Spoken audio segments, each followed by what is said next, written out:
नमस्कार दोस्तों, स्वागत है आप सभी का हमारे इस चैनल जानू की जिंदगी में। दोस्तों, बहुत कुछ आज डिस्कस करेंगे। ये कोई नई बात नहीं है कि फंडिंग मेंबर ऑन पैसिव से मिलने वाले कमीशन और इनकम के कैलकुलेशन को लेकर के कंफ्यूज हैं। ये बहुत पुराने समय से चला रहा है, 4-5 वर्षों से चला आ रहा है। फाउंडिंग मेंबर्स हमेशा से अपने इनकम को लेकर के कंफ्यूज ही रहे हैं, क्योंकि अलग अलग तरीके से एग्जाम्पल दिए जाते रहे हैं, कल कुछ और आज कुछ और।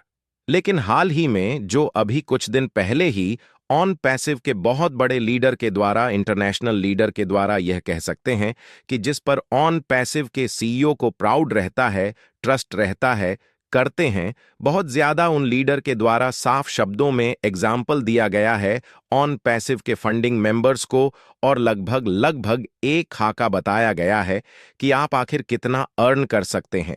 एग्जाम्पल ही सही, लेकिन खुल करके उन्होंने बताया जरूर है। इसके बाद से फाउंडिंग मेंबर्स के अंदर खलबली मची हुई थी।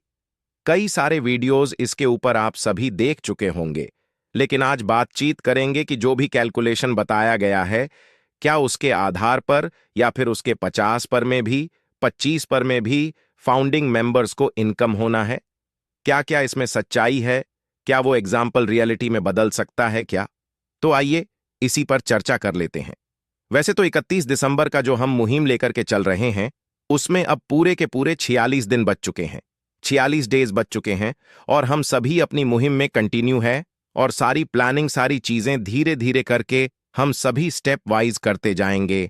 समय नजदीक आते जा रहा है, लेकिन हम सभी आज बात कर रहे हैं इनकम के कैलकुलेशन पर। तो बहुत बड़े लीडर के द्वारा साफ शब्दों में इंग्लिश बोलते हैं, और उन्होंने एक्सप्लेन किया था। उससे पहले कई लीडर्स के द्वारा इसके ऊपर चर्चा किया जा चुका है, चाहे वो वित्तीय सुनामी की बात हो, इसके अलावे चाहे वो बीएड के शोरूम खाली होने की बात हो। बीएड के शोरूम खाली होने के ऊपर कई सारे लीडर्स को गिल्ट भी रहता है, एक्सप्लेन भी करते हुए नजर आते हैं। लेकिन जो वित्तीय सुनामी की बात थी, उस पर किसी भी तरीके से कोई भी गिल्ट किसी भी लीडर को नहीं रहा है। इसके अलावा फाइनेंशियल फ्रीडम तो यहां पर लगभग पहले के सभी वेबिनार में सुनाई दे देता था। आर्थिक आजादी, सभी समस्याओं से आजादी, सभी चीजों से आजादी, इतना पैसा कि आप अगर मार्केट में जाते हैं तो फिर कोई भी वस्तु आपको महंगी ना लगे। ऐसी तमाम तरह की बातें आप सभी कई सारे वेबिनार में शुरुआती दिनों में सुनते थे। ये कह सकते हैं कि प्रत्येक वेबिनार में सुन ही लेते थे। बैक ऑन ऑफिस की हम सभी बात करते हैं कि सबसे ज्यादा ट्रस्ट वहीं करना है। जो वित्तीय सुनामी की बात आई थी, वहीं पर आई थी, और सीईओ ने कई बार बहुत सारी चीजों के एक्सप्लेन किया, लेकिन सीईओ के द्वारा जो इनकम का कैलकुलेशन सामने आया, आप सभी को बहुत अच्छे तरीके से याद है। सितंबर 2023 में वो ओ कनेक्ट का जो सब्सक्रिप्शन शुरू हुआ था, उसमें सीईओ ने क्या कहा था? उसमें सीईओ ने साफ शब्दों में यह कहा था कि आप जो भी सेल जनरेट करेंगे, उसका पहले सेल का 100% आपके वैलेट में मिल जाएगा, और बाकी के सभी सेल का 25% आपको मिलेगा। इसके बाद से मैंने अपने चैनल के माध्यम से स्टैंड फॉर सिंगल आईडी वाली बात उठाई थी, जिसके बाद से पूरे तरीके से टहलका मच चुका था, और फिर ऑटोमेटिक ट्रैफिक को हाईलाइट किया जाने लगा था सीईओ तक के द्वारा। यानी ये कहा जाने लगा कि ऐसा नहीं है कि जीरो डायरेक्ट वाले फंडिंग मेंबर्स, जिन्होंने एक भी अपना डायरेक्ट फंडिंग मेंबर नहीं बनाया है, उसे किसी भी तरीके से परेशानी होने वाली है। बिल्कुल आपके लिए भी हमारे पास प्लान है, जो टैंक में भर भर के हम सभी रखे हुए हैं। ऑटोमेटिक ट्रैफिक वो सबसे पहले आपको ही मिलेंगे, और सीनियोरिटा के आधार पर मिलेंगे।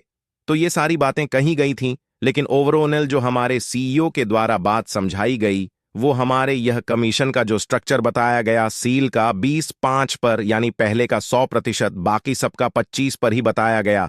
और इसमें खुल करके सीईओ ने यह भी कहा था कि जो भी हमारा ऑटोमेटिक सेल जनरेट होगा, वो भी आपके स्ट्रक्चर से होकर ही आएगा, और वो आपके स्ट्रक्चर से होकर के आ रहा है। तब भी जो ये इनकम का पैटर्न है, बिल्कुल यही रहेगा। तो इस वजह से फंडिंग मेंबर्स थोड़े से राहत के सांस लिए थे कि चलिए, ऑटोमेटिक ट्रैफिक आ रहा है।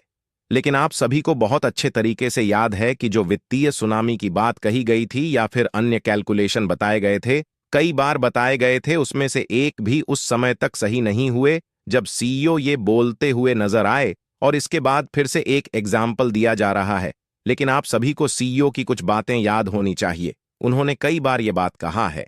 यहां तक कि जो वित्तीय सुनामी वाली बात थी, उसको भी क्लियर करते हुए उन्होंने कहा था कि आप सभी से अगर कोई लीडर कुछ वादा कर रहा है, कोई कुछ कह रहा है, तो वो उस लीडर की जिम्मेदारी होगी, ना कि ऑन पैसिव या फिर मेरी जिम्मेदारी है।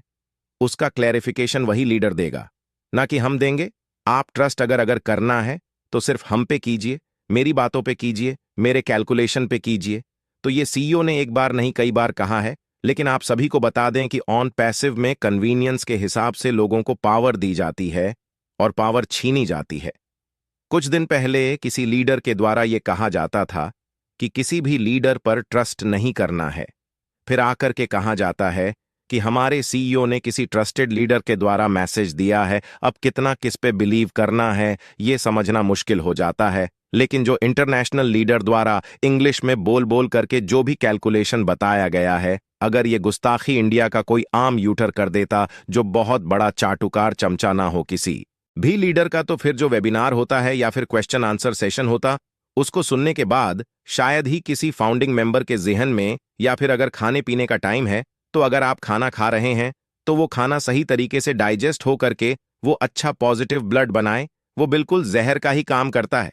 क्योंकि जो माहौल बना दिया जाता है, जो वाइब सेट कर दिया जाता है वेबिनार में, अगर किसी भी यूटर के द्वारा ऐसी गुस्ताखी हो जाती है तो कि जितने भी इंडिया के फाउंडिंग मेंबर्स या फिर इंडिया से बाहर के फाउंडिंग मेंबर्स उस वेबिनार को देख रहे होते हैं, वो भी बिल्कुल उसी जन में चले जाते हैं। एक होता है बिल्कुल इरिटेटिंग, फ्रस्ट्रेटेड हो जाते हैं जिस तरीके से वेबिनार का माहौल सेट कर दिया जाता है। लेकिन एक बार भी किसी भी लीडर के द्वारा यह क्लियर नहीं किया गया कि अगर कोई भी लीडर यह कहा है तो बिल्कुल इसको मैं खारिज कर रहा हूं। इंडिया के लोग इस पर ट्रस्ट न करें। कारण यह है कि वो किसी लीडर के द्वारा कहा गया है, कन्वीनियंस के हिसाब से पावर लेना और पावर छीनना। यह बिल्कुल गलत बात है और इस पर क्लैरिफिकेशन आना चाहिए था। इसीलिए मैं इतने दिनों से इंतजार कर रहा था। और अगर आया भी है कोई मैसेज तो खुल करके नहीं आया है, पूरे तरीके से ओपन करके उस टॉपिक को हाईलाइट करके नहीं आया है। लेकिन अगर कोई यूट्यूब ऐसा कर दिया होता, फिर आप सुनते, कारण इसका जानते हैं। कारण एक ही है कि इंडिया में बहुत सारे ऐसे लोग हैं जिनका सिर्फ और सिर्फ यही काम है कि कौन सी वीडियो आई है और मेरे से कहीं कोई आगे ना निकल जाए, मेरे से ज्यादा व्यूज किसी की ना आ जाए, मेरे से अधिक किसी की वैल्यू ना हो जाए। सिर्फ इसी पर लोग काम करते हैं और लीडर्स को पिन करते रहते हैं। और इंडिया के लीडर्स की ये हमेशा से खामी रही है कि वो अपने से ज्यादा लोगों पर, अपने आसपास के चमचों पर ट्रस्ट करते हैं और काम वहीं बिगड़ता है। इसी वजह से जो वेबिनार्स होते हैं उनका माहौल वैसा हो जाता है। लेकिन सबके लिए इक्वल होना चाहिए। अगर कोई लीडर भी ऐसी बातें कर रहा है तो इस पर खुल करके बोलनी चाहिए। आप सभी से बस यही कहूंगा कि बहुत पहले भी और आज भी इनकम को लेकर के जो कैलकुलेशन दिया गया है, बिल्कुल उसमें से एक पर भी किसी पर ट्रस्ट करने की जरूरत नहीं है। आज के डेट में भी जो कैलकुलेशन दिया गया है उस पर भी एक पर भी यकीन करने की जरूरत नहीं है। कारण सिर्फ एक ही है कि अभी तक कोई सच नहीं हुआ है। और अगर हम सभी अपने सीईओ को फॉलो कर रहे हैं, अगर हम सभी सीईओ की बातों पर ही ट्रस्ट कर रहे हैं, एक ही आदमी तो है जिसको आप सुन सकते हैं, बाकी तो सब कोई बात कर रहा है। वो